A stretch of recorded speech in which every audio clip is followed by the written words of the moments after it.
Alright, welcome back. Now it's time to check out the maximum DPS output on the faction carriers. Now I know I am a little bit late, but the DPS module did not work, and well, it got fixed in the last update, so now I can finally check out what's the maximum possible DPS on these things. Now my estimate was about, I would say, 40 to 50,000, and honestly, if that's the case, then these things became truly very scary. Now I have all the required skills for the lightweight ships maxed out. I also have the team combat skills maxed out, so that's just for the reference point here, but the new skills, the gunnery skills, do actually improve the performance of the turret lightweight ships, so that's also very interesting. These things have been massively buffed, and they used to be known for their tank, but now you can actually pull off a DPS build quite easily. So let's take a look at the build. Now you can notice the new module, the General Swarm fire control system. They are basically a combination of gyro stabilizers, magnetic field stabilizers. They also combine ballistic controls, and they're also a combination of tracking computers, which is hilarious. This one module combines all the previous weapon modules because the lightweight ships use turrets, missiles, lasers, and railguns, and in order to basically benefit all these weapon systems, they created this module, which is basically a combination of all the weapon systems. And honestly, that's a very interesting idea. I kind of like it.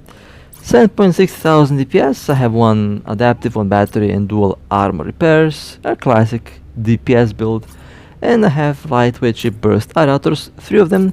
These rigs are actually relatively cheap now, and this build doesn't really cost much. The most expensive item here is the ship and the lightweight ships. The ship itself costs like 50 billion or 100 billion.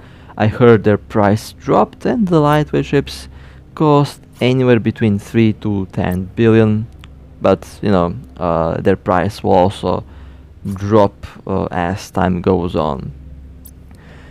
Now I will do 2 builds today, 2 DPS builds. The first DPS build is going to work with the stars. The next one, the second one, will be with bombers. Bombers will give you higher paper DPS, but with the recent new skills, and especially if we apply the new gunnery skills and the new turret skills, the stars should outperform the bombers, even though they have lower paper DPS. It is a very interesting thing that's been happening in this game, where lower DPS but higher application is much better than higher paper DPS. So it will be a very interesting test, and I'll be testing it out on the same mission so that we have the most accurate result as possible. Now, I've read somewhere the developer said that the run bombs don't work on lightweight ships. Well, they work on lightweight ships, and I think the effect, the boost on the lightweight ships with the drone bombs is quite notable. However, I'll say this right now, perhaps it wasn't really intended to work on lightweight ships. Perhaps it works because of some weird code, and I expect lightweight ships to receive their own implant, and when that happens, I expect that the drone bombs stop working on these ships. So yeah, I do expect that the drone bombs will stop working on these ships at one point.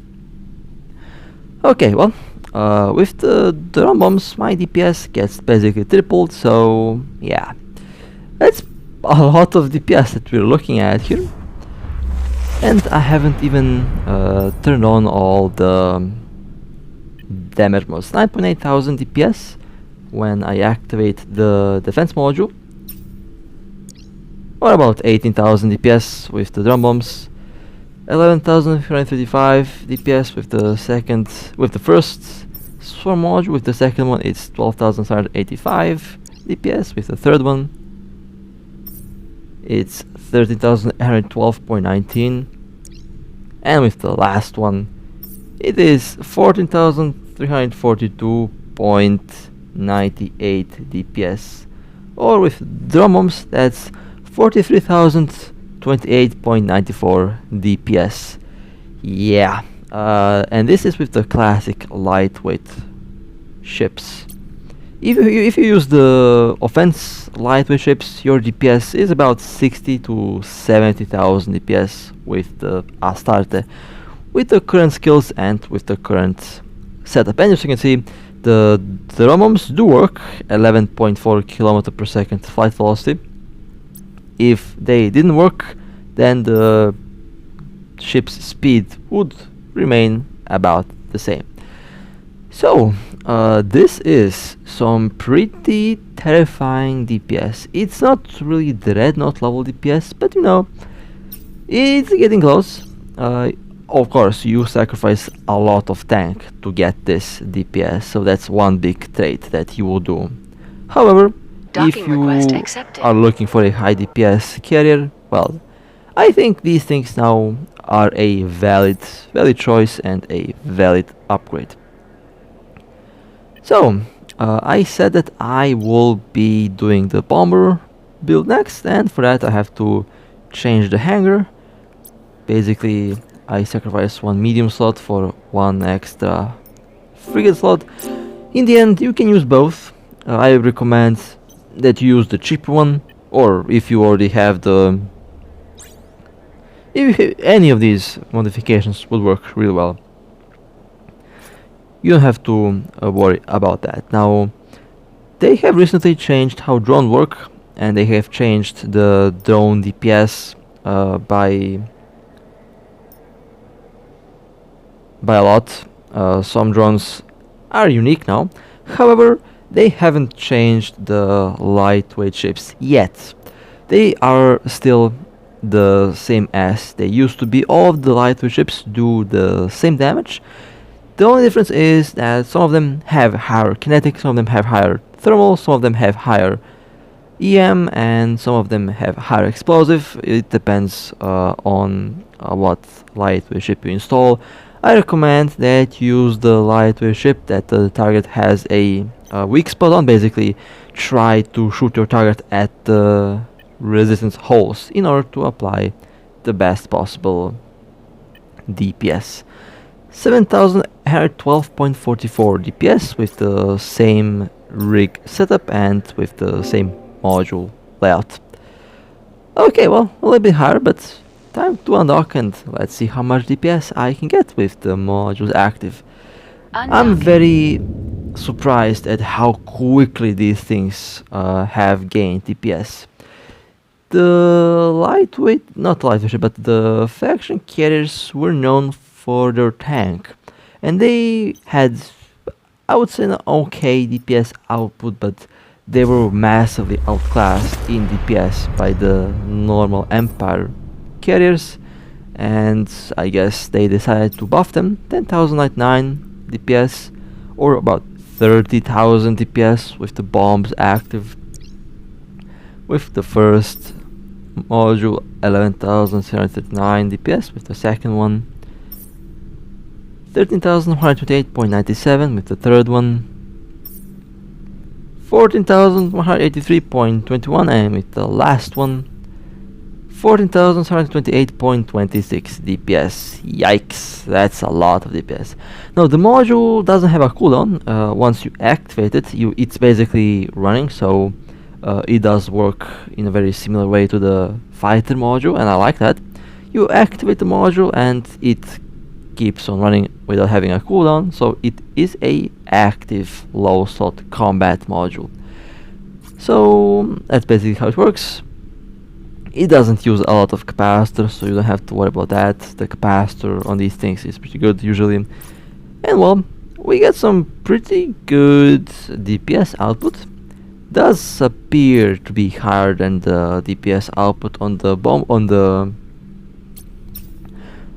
destroyer fleet, but how much does that actually work in combat? Well, we will find that out very soon, because I am going to be running the first mission for today. Now, I will try to do the same mission with all of the other faction carriers. Destination reached. Of course, not today. Today I'm just looking at the Astarte and later at the other ships, but I'll try to do the same mission so that we can have a good example of how fast each carrier can clear stuff. I will use the same rig setup, I will use the same module layout, and I will use the same bombers Warp drive and active. same destroyers, or at least I'll try to use the same destroyers. But in the end, they all have the same stats, so the overall result will be about the same. But again, I'll try to use the same modules if possible. So let's see how the Astarte will perform now. I honestly expect to fly through the mission now, especially if you look at that terrifying DPS. I mean, that is some scary DPS. I will not lie. That is some terrifying DPS output on this thing. We're under attack. Okay, well, let's see what the bombers can do. Now, the bombers, based on my previous experience with these ships, they are good when you are shooting at a big target, a battleship for example. They wreck battleships. However, when they are shooting at the smaller targets, they know to miss, and I remember I used to have issues where the orbit speed basically was too much for them, and they would orbit outside of their maximum missile range. However, that has been changed with the new skills, and with the new skills now, that problem seems to be gone. But you know, it is something to keep in mind, and if you notice that, then it means that your lightweight ships are orbiting outside of their optimal range. It is not a problem with destroyers, because they have a very nice long range, and they generally have a longer range than the bombers, and they also have gained a lot of buffs. The turrets have been improved a lot. Now, it's funny that the gunnery skills affect the turret lightweight ships, but the new missile skills don't affect the missile lightweight ships. I find that hilarious, and I also know why that's the case. Before the patch, before the new skills, the missile lightweight ships were dominating. They were basically the best out there. Not the turrets didn't even come close.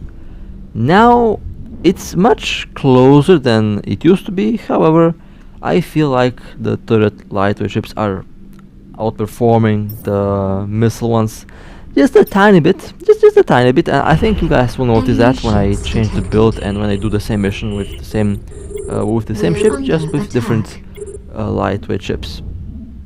So that is one thing that I noticed, and I know that because I already played this and I'm just voicing over, so I know what to expect.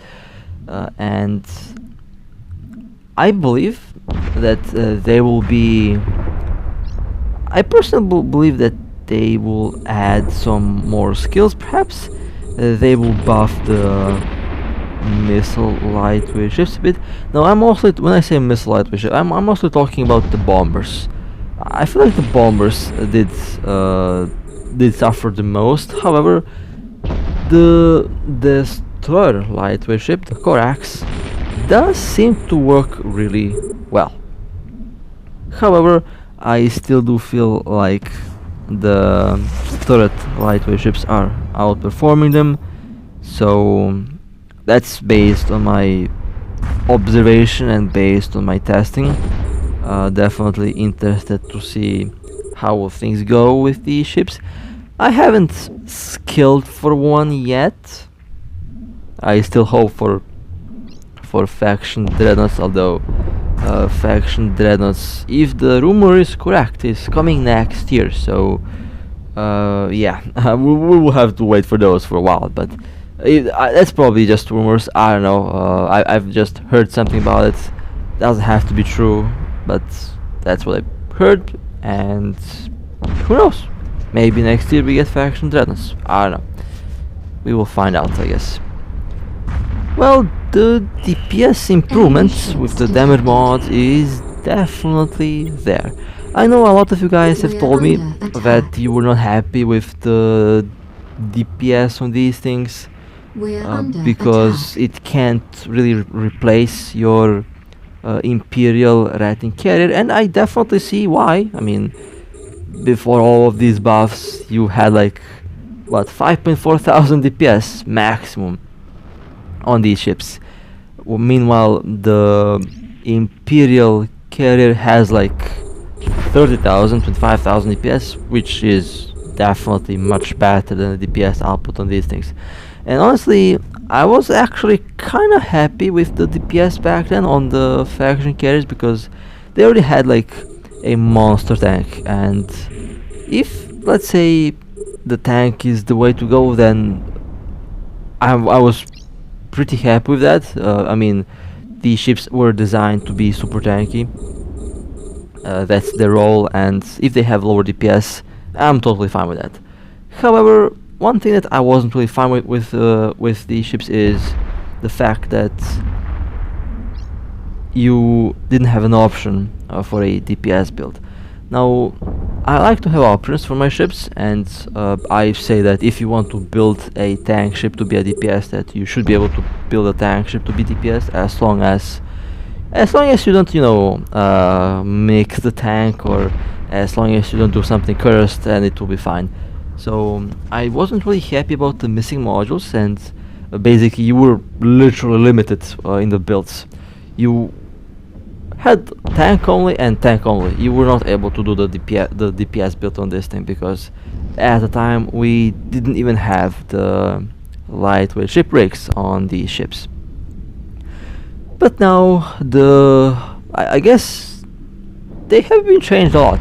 Now I have the rigs, now I have the modules, and now these ships. I can say that these ships are complete now because you can do both tank and DPS. It depends on your preference, and it also depends on what type of a lightweight ship you want to build.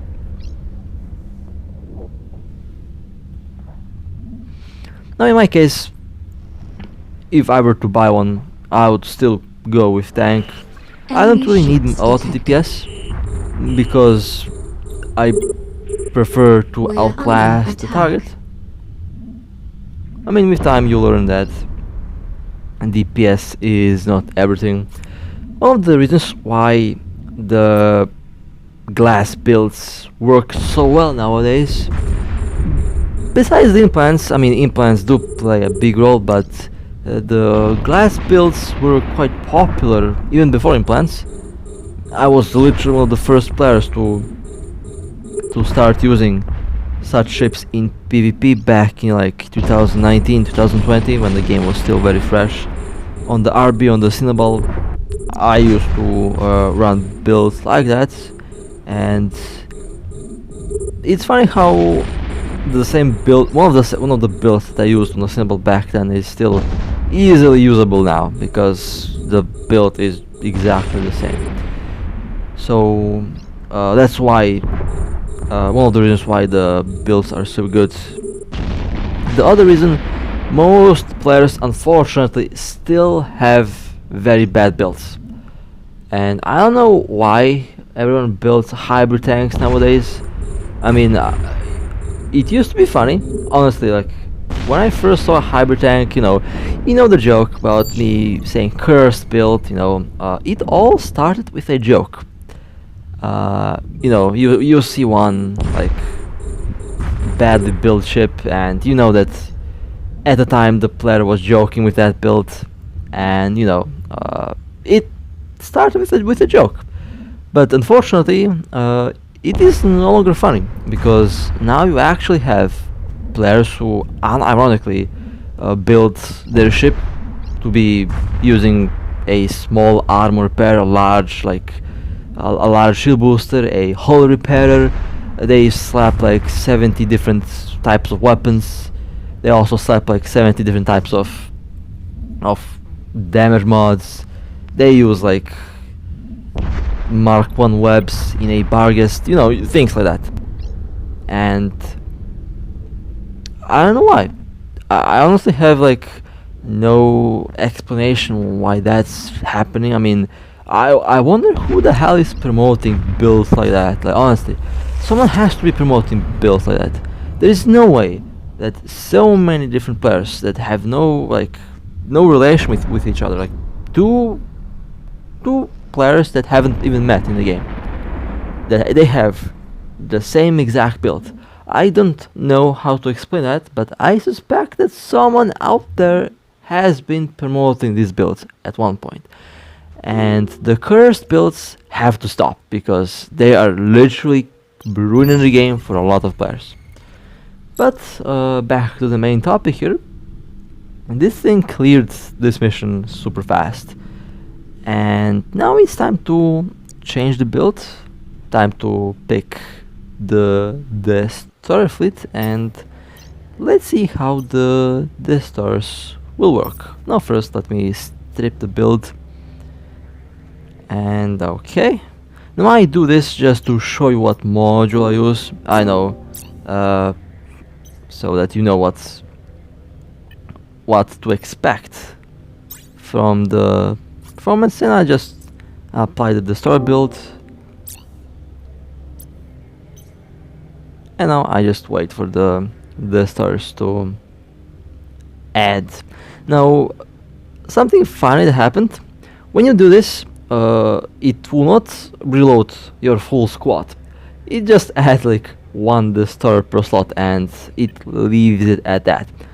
At first I was confused. Like, I was wondering, where the hell did my DPS go? Where is half of my DPS? And well, I didn't check the source. I immediately suspected that the lightweight ship rigs were bugged, so I'm replacing them with new rigs, but it's not the case, and I'm basically wasting rigs at the moment. So yeah, this is something that you can expect from the lightweight ships to do if you click on the apply build. It's funny, but don't be alarmed, don't be confused. Just click on the lightweight ship icon, and well, you will see that I only have like half of my ships. So I'll just quickly reload them, and then I will check out the DPS. It should be about the same as before, although let me just add these things to the launch tube. Okay, here we go. Now since I will use the same destroyer combination as with the bombers, I'll just quickly add a bunch of different destroyers so that it is as accurate as possible. I have an Amar destroyer, Caldari, Mimitar. I am missing a lightweight Gallant destroyer. I have so many of these ships here, it's giving me a headache. I need to clear the hangars at one point. So many ships. Okay, 7,400 DPS, and let's undock. I already have another mission ready for you, so we don't have to wait much. Let's undock and let's warp straight to the mission, and let's see how the ships perform. Now I will let you to decide which option is better. Are the bombers better or are the stars Autopilot better? engaged. Feel free to Destination tell reached. me in the comments down below. I want to hear your opinion on the lightweight stars versus lightweight bombers. Very curious to know what you guys think about this, or about the whole about the performance difference between the two types of lightweight ship. Based on what I felt, what I see, and based on how both performed, I would say Warp that drive the active. Starfleet did work a bit better. But I might have missed something, or I might have, it happens. A lot of things happen, and I do sometimes miss things. So if I missed anything, feel free to tell me.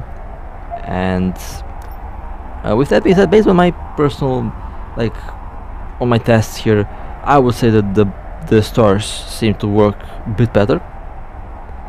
And I'll show you how the stars work in combat. Same mission, same everything, same enemies, same ship, same build, just different lightweight ships and different orbits. I have set the orbit at 18 kilometers on this thing because the optimal range on the stars is about 18.85 kilometers. They have been launched We're under attack. and they immediately, Jesus Christ, they immediately started to mow down these things. Yep. Poor. I feel actually bad for these ships because they are getting bullied by a overpowered Enemy carrier. ships detected. Okay, well that was quick. That was the fastest first wave I've ever seen. We're under Second attack. wave, that command battlecruiser got yeeted. We're Jesus under Christ. attack. These things are mowing down the frigates and destroyers, including cruisers. One hit, one kill. And this is why this is what gave me the impression that the stars are much better than bombers now. Because just look at how quickly I mowed down these things so fast. It wasn't even funny. And again, it could just be, it could honestly just be a placebo effect because it just pops small ships. It could honestly very well be that, but I don't really think that's the case because it also pops the big boats Enemy equally as ships fast. So I don't know. That's why We're under I'm very attack. curious to know what you guys think about it. But I don't know. I'm very happy with the star performance. We're being scrambled. They are mowing these things down. Yep, they just pop everything. Almost everything. They pop up to cruiser. The drum bombs, yeah, the drum bombs definitely are kicking in. Well, will be fun to use the bombs until they actually work. Nerf is coming. Nerf on the drum bombs is coming. I can tell you that much. Currently, the drum bombs are the #1 overpowered implant in the game. And the fact that you can use them on the lightweight ships and on the faction carriers is also quite hilarious. It should not work like that. Honestly, it should not work. I think even the developers have said that the drum bombs should not work on the lightweight ships, but they work for now. So if you have the drum bombs, enjoy using them while you can, because I can almost guarantee you that at one point the drum bombs will stop working on the lightweight ships, especially when the lightweight ships get a new implant. And I think the next season of implants, well, at least one of the next new implants is going to be a new implant for the faction carriers. I just know that's next. They have been gradually adding modules for these things. I mean, technically they have an implant. They can use the Bombard implant, but the Bombard is for drones, not for lightweight ships. And lightweight ships are not drones. So yeah. I expect them to get a special implant that is exclusive for lightweight ships. However, could be hilarious if the future implant for the lightweight ships ends up working on drones. That would be funny. And honestly, if I were to be 1,000% honest with you, it will probably work on drones because that's just how how they code. There's bugs everywhere, and I expect that to happen. So yeah, definitely a lot of very hilarious testing up ahead. I'll definitely have a blast testing all of these things out because, man, let me tell you, it's funny when you sit in something like this, and when you get the chance to just see how it works. And I think it does help players a lot that I can show you what these things can do, so that you can decide for yourself if you want a ship or not. Now, I usually say that every ship in the game has its own place, and well, and then there's the argument, well, tier 1, tier 2, tier 3, tier 4 ships. Yeah, I know, they are not the best, but my friends still kill faction frigates with them, so I think, it's all up to the player. And I personally cannot wait. Oh man, I can't wait for the tier 10 Rifter. Oh, did I say too much? Well, I think I Enemy did. ships Well, detected. never mind. Ignore that. Yeah, you never heard anything. So yeah, We are under attack. can't wait for some of the new ships to be out. Definitely excited for those, for a lot of reasons.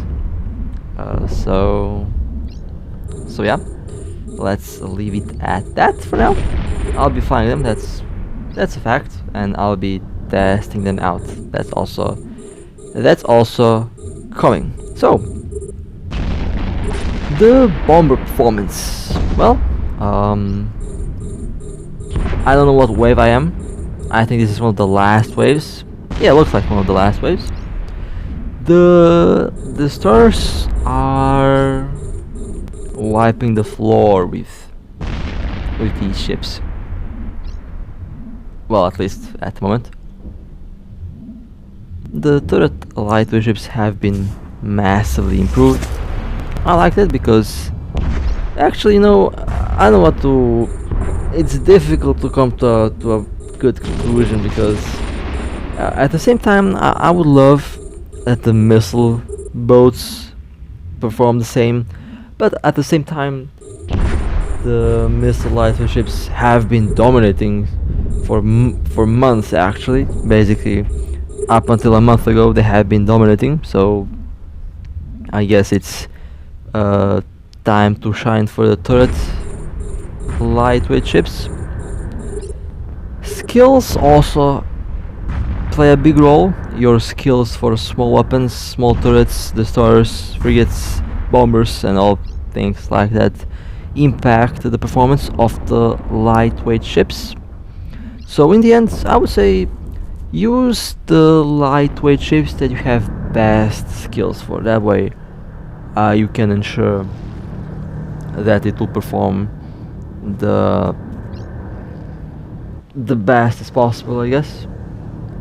And that also will probably affect the way how you build one of these ships. But conclusion on the Astarte in terms of the DPS output. DPS output, fantastic. There's just that's all I have to say about the DPS output. It's fantastic. If you were looking to replace your Imperial carrier with a faction carrier, well, now I think you can. They should have some pretty good DPS output alongside some pretty good tank. So you have a very good choice for both.